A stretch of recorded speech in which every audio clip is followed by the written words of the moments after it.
Hey! Oh, that was very loud. So yeah, good to see a lot of familiar faces here in Colombia. My name is Gustav.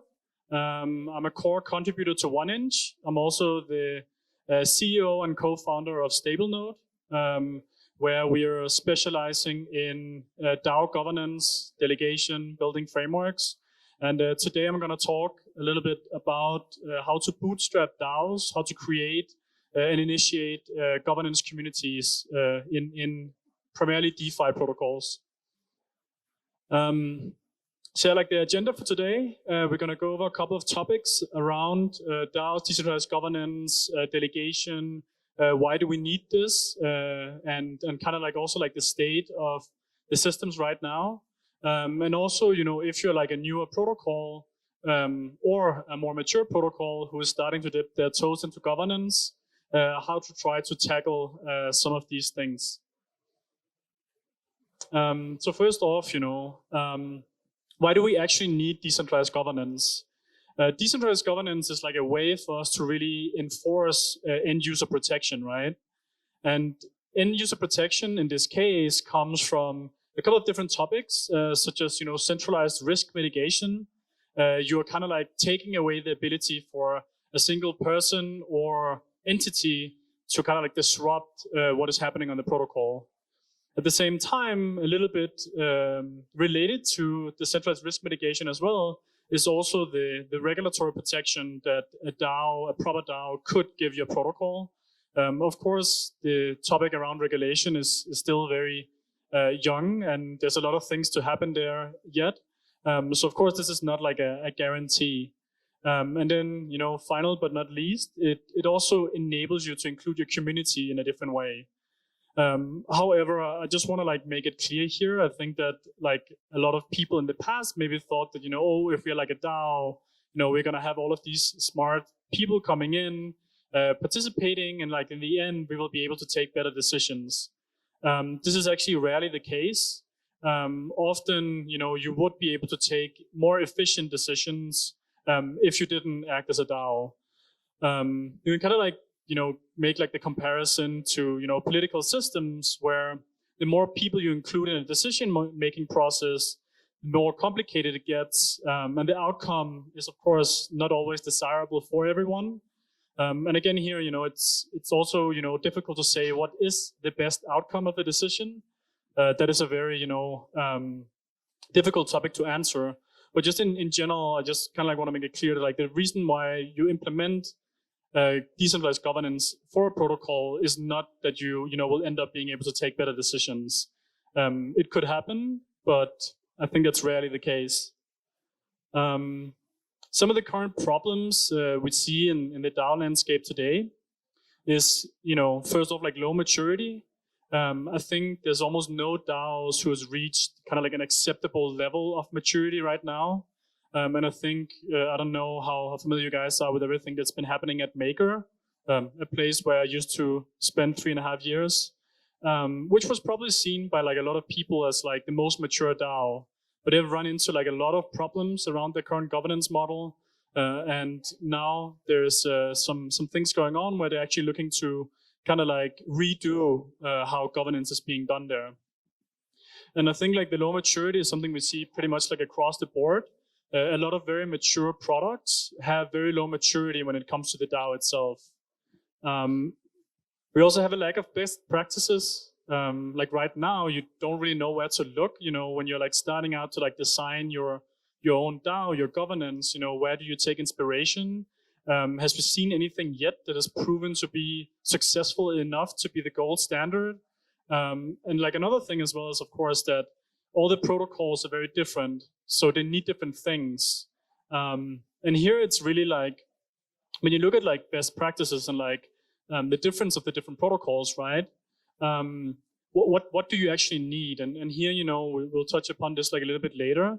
It's really like a lot of like looking into, you know, what is like the degree of attention you need to put to each decision, right? If you take, you know, very big decisions with very potentially disastrous outcomes, these are like decisions that you need to like value a lot higher in terms of like the governance process itself. So how do you execute that decision? Where, if it's a very simple thing, like dispersing a grant, well, either you disperse this or not, it won't really have like a big influence on like the end user in either way, right? There's also like another thing, which is, once you launch your governance, it's kind of like once it's out, it's out.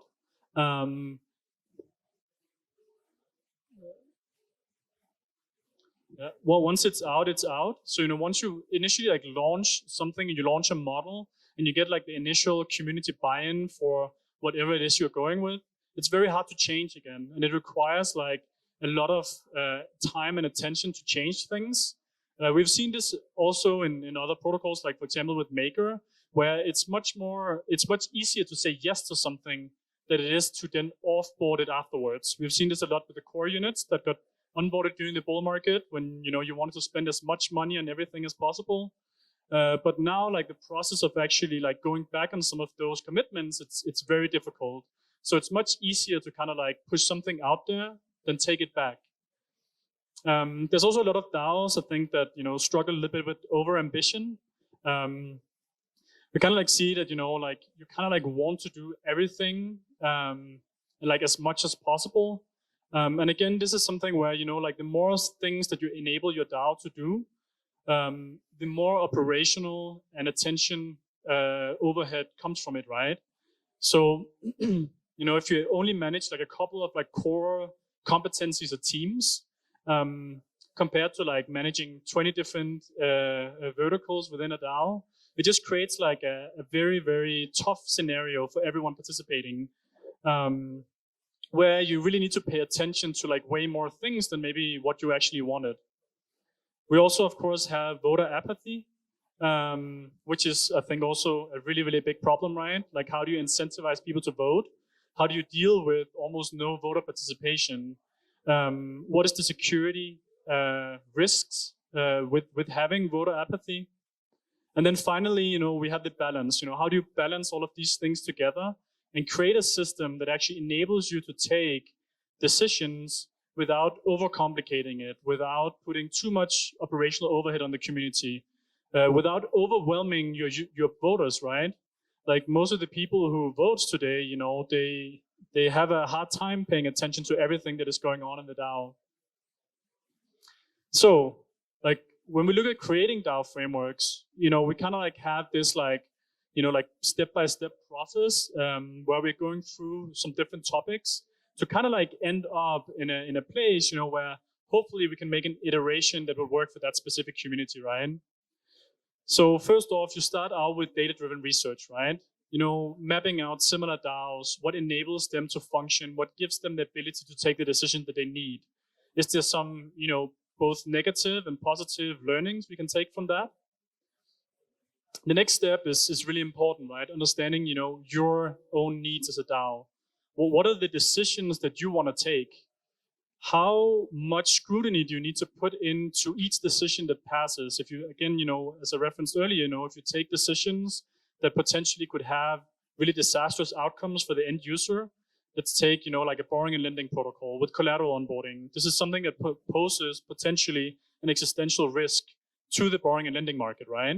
If you onboard bad collateral, you could have bad debt in the system. This will, in the end, either hurt the token holders, or if you cannot pay off the bad debt with the token, it could potentially hurt other depositors and other users of the protocol. So therefore, for example, if you deal with collateral onboarding, you need a very rigorous and strict framework of actually implementing this. If you're like an investment DAO and you do investments, whether you invest in that project or not, doesn't really have like, of course it could be really nice if it was a good investment, but it doesn't really require like that much thought put into the decision itself. So here you kind of like put yourself on like a scale of like, how rigorous do you need to be?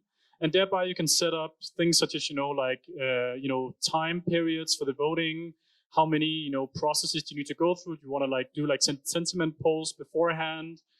Before you take the end decision, do you want to have, a pre-approval first? Do you want to have risk teams putting in the input, security teams putting in the input? So there's just like a lot of things you need to like calculate with when you're looking at potentially creating like the methodology for how you pass decision through the process. Then there's also, how you're going to activate your community. When you look at like these, especially like the second topic here, right? if you, for example, implement like a really, really rigorous model for passing decisions, but you are not able to activate the community, so you basically put out all of these things they would need to do, but basically no one does it, no one participates. So therefore, with like activating the community, you really need to have like, like some like methodology around how do you actually target the community to make them participants. Here, we ourselves are like a pretty big fan of delegation models. This is something that, of course, like right now, it's like automatically enabled via snapshot. Then there's some projects, of course, that have, both like compensating delegation frameworks and models, but basically being able to say, hey, like this user comes in and really wants to actually do the governance, and the people who don't want to do it can then delegate to them. I'll touch a little bit more on that topic later. And then you have like the implementation, Once you then have built out, like the framework, the methodology, these are the things we want to achieve, this is, how we want to do it. Like who is actually going to implement these things? So you're looking to do that as a team yourself, which kind of like, I think in some cases have like a little bit of a bad optic, right? You want to do decentralized governance, but you're pushing forward how everyone should be doing everything. Here, you could, for example, incentivize working groups, or another way, like activate like community members, and then give them the task of like, hey, these are like the things we want to achieve, and then potentially have them come up and build the frameworks. And like the fifth point, the reiteration process, how do we actually stay agile? How do we create a setup that actually enables the community to, change the way we do governance right now? How do we do things so they're able to come with, new inputs also like further down the road? How do we give them the freedom and the capacity to actually be able to put in the inputs into governance that we need? And also, like I think still today, governance is mostly experimental. We've also seen with, kind of like the troubles that Maker is going through right now, where even projects that we felt like was like quite far in the governance journey discovers things that actually just, means that the current model is kind of broken. So how are we then able to reiterate? And this is something that, is really, really tough, but something that, like maybe if you're like a very small protocol, you don't need to deal that much with it. But if you're like a bigger protocol who, and there's like quite a few examples of this, 1inch, recently started like our like bigger journey into actually creating, more enablement for the DAO. We also saw Balancer starting this process 6 to 9 months ago, and also Uniswap has a very immature governance system. So you basically also have cases where you have very mature products that has very immature governance. And, in my opinion, I think they can spare a little bit extra resources and kind of like making sure that these things are in place. And then like the decision making itself, once you have like all of this out and you have like the first iteration, are you actually able to get the results that you expect, the results that you wanted from the governance setup that you implemented? And if not, then you kind of like probably have to go back and start all over again and try to pay attention to see if there was something that you kind of like missed here. Then there's the coordination, and this is, a lot about also the community activation. So, for example, chat versus forum versus calls. Here, in my opinion, don't use chat as the primary tool for your governance. Governance that happens in Discord, in my opinion, is not really like going to work at all. It's very easy to miss things. I definitely believe that a forum is like the most sound way to have it. People pay more attention to the post that they're writing. It's easier to get an overview of everything that's happening. And of course also calls, where, you have like governance calls where the community can like actively talk. But, whether you have like, some of the more like informal, things happening in the chat or in the calls, if there's anything that needs to actually be put up to people's attention, it should just be like the culture that, this should be put into a forum. The structure and the overview here is very important. How do you actually enable people to get the overview of the things that is happening? We have taken like good looks at like a lot of the current like governance forums that are out there, and a lot of them are like very messy. Just try to do like a little bit to like index it properly so people can actually find the information they need. And especially as like the community grows, it just becomes like increasingly more and more important. Then you have like, how do you enable your governance workforce? If you're like looking to actually transition into proper like DAO model, you definitely need decentralized workforce. You need the DAO to be able to disperse budgets to people who actually want to do things for the DAO. Both, governance participation, also people, working on different topics. So, like a lot of the bigger protocols, they have kind of like the ability to hire people directly via the DAO. And then, a last topic about like activating the community. There is, some of these tools out there, for example, like source cred, where you're able to reward people a small portion of money for their participation. I think we also have to kind of like recognize that, actually participating in governance is a lot of work. It's a really big time investment for like an individual. Not everyone doing this is crypto rich. So, if you're like doing this like next to like your job or something, and it takes, depending on the size of the project, somewhere between 10, 12 to 25 hours a week to stay up to date with everything. So therefore, it's also important that you're able to actually, like give people, a little bit back towards that time commitment. Another thing is also that, like enabling like discussion topics. So, like let's say that you're like a protocol and you want to have discussed, for example, like, delegation onboarding or like decentralized workforce, rather than you coming out with this topic yourself, giving the topic to like, a working group or like a group of community members, just telling them like, hey, we would like to like bring this up so we can understand, what the community's alignment is around this. And then they do the rest of the work. It's also like a way of like activating the community.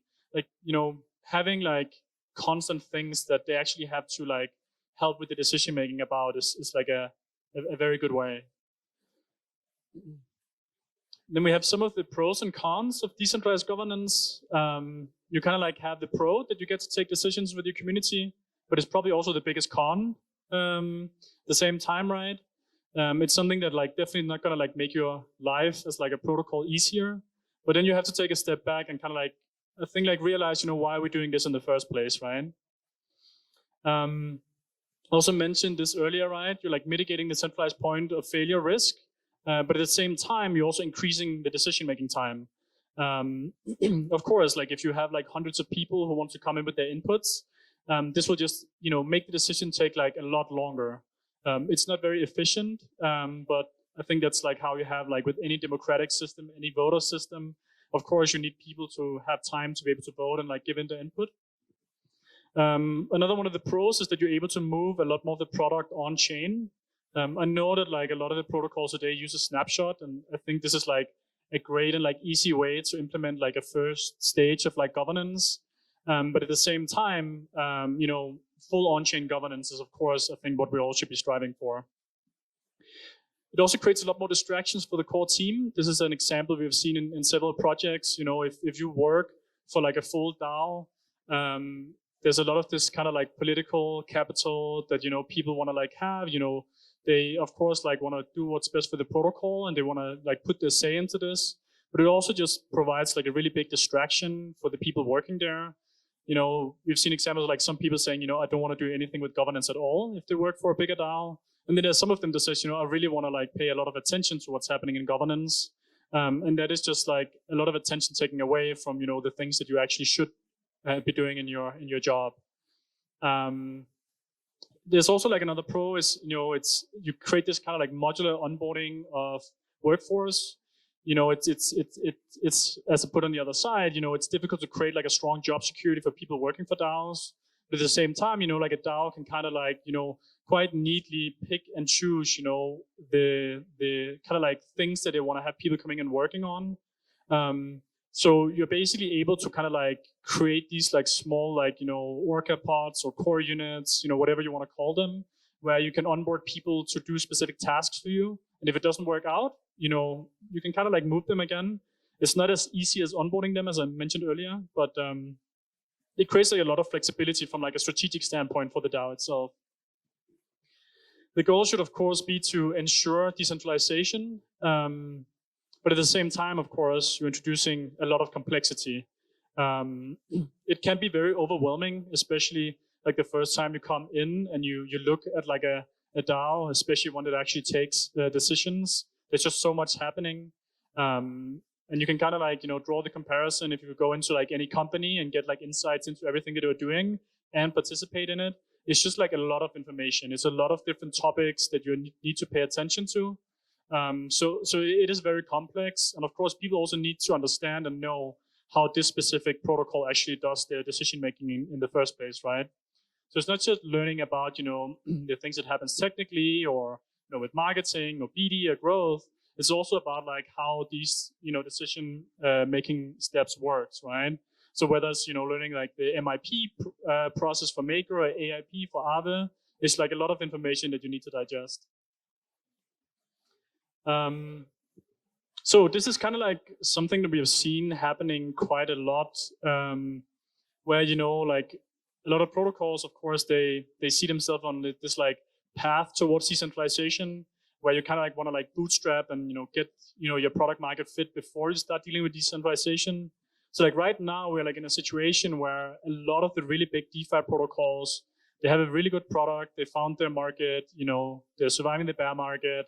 They're going through, everything you would say from like a product development and like growth standpoint, but the DAO is very immature. And I think like this trend of like, let's decentralize later, has kind of like made it down prioritized a lot more than it should have. I think especially, in the bull market when everything is going up and you're just trying to capture like as much market share as possible as a team. A lot of them kind of like down prioritize the governance. So like now we see when people have a little bit more attention span, when the numbers don't go up so much anymore, then we've seen like a lot more starting to take like the right steps in the right direction on actually starting to work on the maturity of the protocol itself of the DAO. Then we also have a little bit, about like how we view delegation. So delegation is definitely not like necessarily like the end all be all to all problems for a DAO, but it can help with some key things, right? I think like one of the most important things that we just have to kind of like make clear is that I think in the past there was this misconception that, token holders wanted to vote. I hope that everyone now has come to the realization that there's like no correlation between people holding your token and people who want to do governance, right? And this has just been like, like the kind of like the widespread thing across like all DAOs, voter apathy, right? So like with delegation, you're basically enabling people who actually wants to do the governance, who actually wants to participate in it, to come in even without holding any tokens themselves, and actually make like a meaningful impact on the protocol. I think like another thing here is also, if we look at like who are like the biggest holders of a particular protocol's tokens, it's typically funds or individual whales and the team. And funds, they definitely don't have the capacity. If you're like most of the bigger crypto funds, they have a portfolio of maybe over 100 companies, a team of less than 15 people, and there's like no realistic way that they could actually provide governance services to all the projects they invest in. So I think there's like a lot of teams that kind of like, talk with like a fund and then get kind of like the understanding that maybe this is something they want to do. But so far, this like really hasn't been the case. And we've been talking to like a lot of the funds as well. And from like an operational standpoint, it's just almost unfeasible. Then you have like the team, which is probably not the ones you want voting the most. So delegation is also like a way for the team members, for example, to delegate to actual community members who are like the real participants that you want. And like whales sometimes can participate in governance, but to be honest, it hasn't really been something we've been seeing like that much of.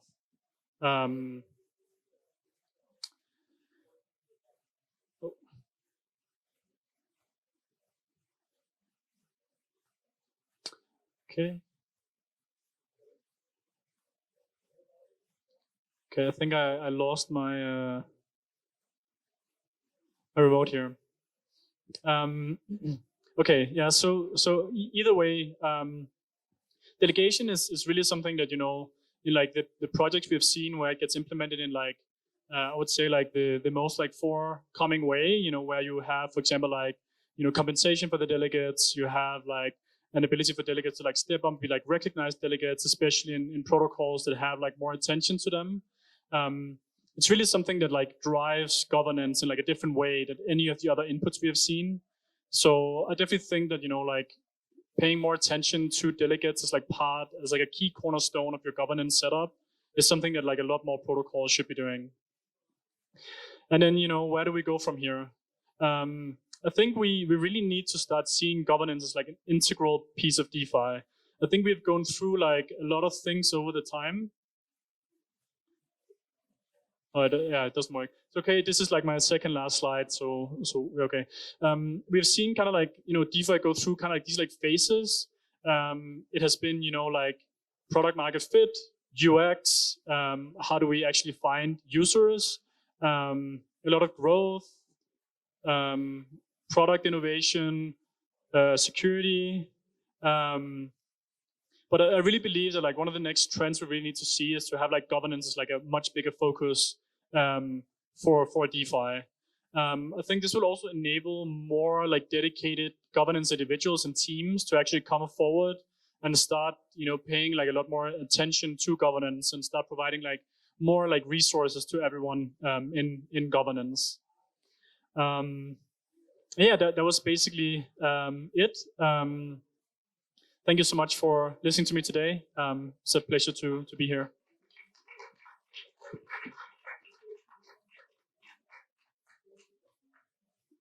Oh, yeah, and if any of you are interested in 1inch's governance, you can come to the forum. More and more stuff is starting to happen there. At StableNode, we also produce a lot of educational content around governance. We are very public about our delegate slots. So you can also come in and follow us on Twitter. And yeah, thank you.